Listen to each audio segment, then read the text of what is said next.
আমার মতো ডালপুরি খেতে কে, কে ভালোবাসেন আপনারা অবশ্যই জানাবেন। আমি তো ওই কলকাতার ডালপুরি পাগল। কারণ এই ডালপুরিটা আমি মাঝে মধ্যে খাই। তো সেভাবে ভিডিও করা হয় না। আর আগে তো আমি ভ্লগও করতাম না। তো আমরা গিয়েছিলাম নিচে, কিছু কাজ ছিল আর সবাই মিলে গিয়েছিলাম। তো তার পাপা বলল আমি বাবুদেরকে নিয়ে একটু ঘুরি।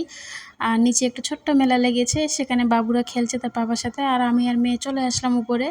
এসে আমি এখানে রেডি করে নিচ্ছি।